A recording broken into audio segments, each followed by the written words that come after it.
Welcome back to yet another episode of the GIIS podcast, the Smartcast. I am Abhay Premi, your host for today. Today, we are honored to have with us Rujuta, one of our 12th grade CBSE school toppers. She has scored an aggregate of 97.8% with a perfect score in mathematics. Rujuta is an extremely passionate and multifaceted individual with a strong academical record. She has also honored her social and collaborative skills through her co-curricular experience and strong leadership. She has represented the school at local and international levels for public speaking, music, and dance. Outside of school, she regularly contributes to the Singapore classical dance community, Maharashtra Mandal Singapore, and is an active volunteer at the hospitals and libraries. With that being said, welcome, Rujuta. It's a pleasure to have you on the show. It's a pleasure to be here as well. Okay. So firstly, let me congratulate you on the phenomenal success that you had in your recent exams. Thank you so much. Okay. So were these the results that you expected, and what was your reaction to these fabulous scores? Okay, considering the situation in which we wrote the exams, it wasn't as, it was much higher than expected. I was really unsure as to how the correction would go about and, the mindset in which we wrote our papers. So I was very unsure about what the result would be. And when I read it, I couldn't believe myself for about 2 hours. It was when our teachers confirmed it that I kind of, finally grasped to the fact that that's actually the result I had got. So yeah, it was much higher than expected and I'm very satisfied by it.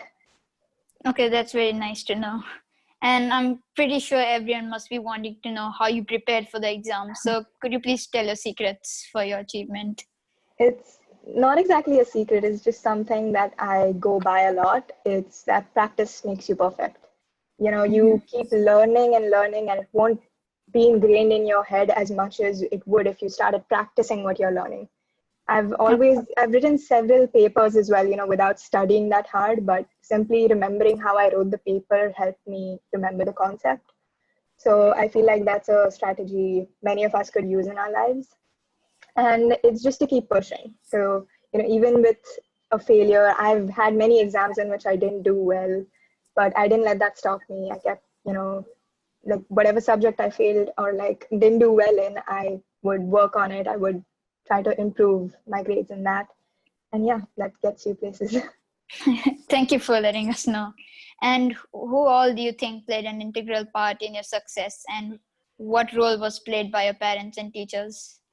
I think we all in my grade can agree that parents beyond a point don't help academically. It's more the moral support and, just keeping you sane throughout the year.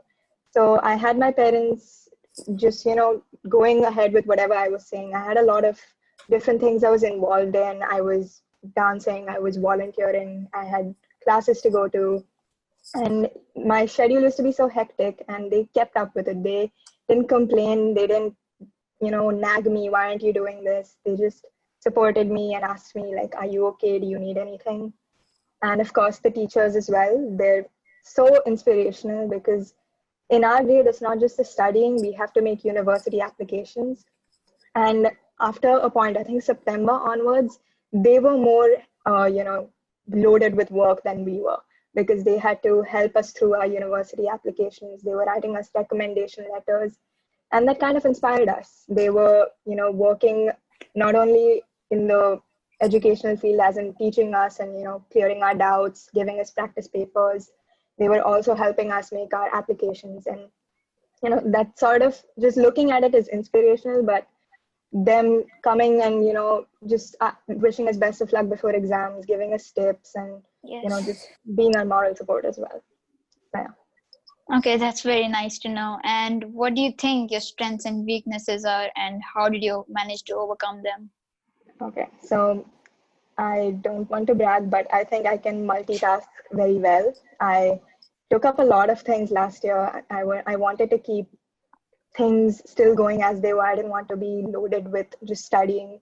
So I was taking part in production companies. I was volunteering. I was doing so many things, and it made me realize that I can continue doing this. I can focus on my studies while also taking part in outside activities.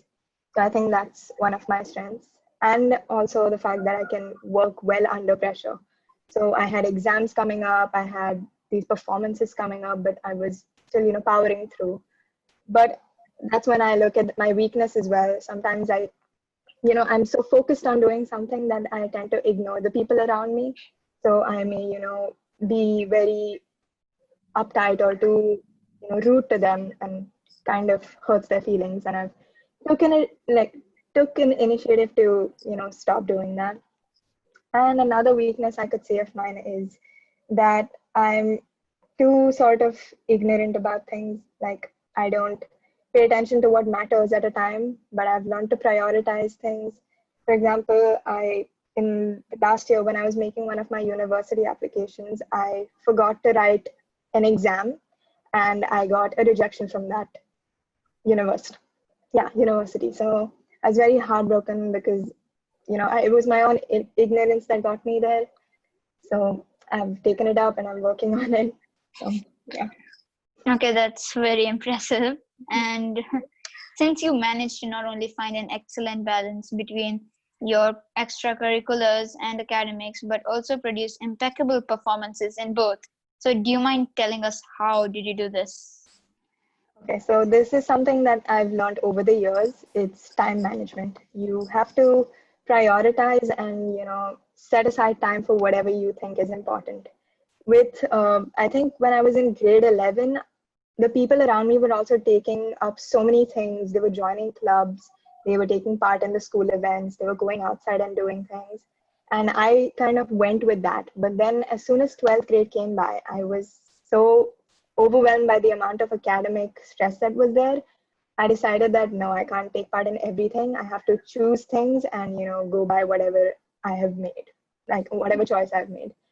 So yeah, you have to prioritize, and then you have to set aside like the appropriate time for that. You have to learn to manage your time. There's many apps and, your own scheduling that can help you do this. And yeah, that's one thing. Okay, thanks for letting us know. And were there ever times when you felt like giving up because of the stress? And if so, how did you deal with that? Okay, the number of times that I have had to, stop myself and just clarify what I'm doing and whether I'm doing it right, it's uncountable in the last year and a half or so. But yeah, I've many times felt so stressed and, at a point just wondering whether there's any point to all of this. But at that time, I'm a very competitive person. So in such times, I look around me and I see the people around me just hustling and doing what they want to do, just, achieving their dreams, keeping their goals straight. And that inspires me. So I went ahead with that. I looked around and I got that own, confidence in myself that I can power through. And yeah. And it was the people around me as well. My parents, my teachers, they used to always check up on me that, are you okay? Do you need time off? Do you need to do something? And yeah, it helped. Okay, that's very nice. And what are your future plans? Okay, so I'm planning on doing medicine at Newcastle University. Oh, that's nice. Thank you. I'll be starting in September. So because of the COVID situation, I'll be taking my first term online. After that, I have to shift to UK. And that's my plan for the next 5 years at least, medicine. After that, it depends on what I will like when I'm doing medicine and what I want to do. That's a very interesting plan. And the last thing I would like to ask you on the behalf of all of us here at GIIS is, what advice would you like to give us? Okay, so to all of you, it's just, take your time and explore what you like. I myself was very unsure till June last year what I wanted to do with my life. And I took that summer break to explore. I did job shadowing at a hospital, and I realized that this is what I want to do for the rest of my life. I want to do medicine, and that's how I figured it out. But it took me a long time to get there. So just explore what you like, take part in, whatever clubs you like, whatever things interest you. And, if you don't know that yet, always experiment. So I've seen a lot of my juniors, they're taking part in different clubs like the quiz club, the dance club, the BizCon. There's a lot of things that the school is also coming up. So, take part in it if it interests you. And if it's something new that you haven't tried, go ahead. I've explored things much different than what I'll be choosing. I have done an entrepreneurship boot camp with the school. I've attended conferences and Model United Nations, and it's told me what I want to do and what I don't want to do. So just go ahead. Don't just focus on your studies. Sure, prioritize, but explore other things as well. It shapes you into who you become. So, thank you so much, Rujuta. All of us are truly inspired by you. A great thanks to all of you listening to the GIIS podcast, the Smartcast. And also don't forget to like, share, and comment below. And be sure to follow us on SoundCloud/GIIS Smartcast. And if you have any suggestions for a future podcast, please feel free to write to us. This is Abhay signing off.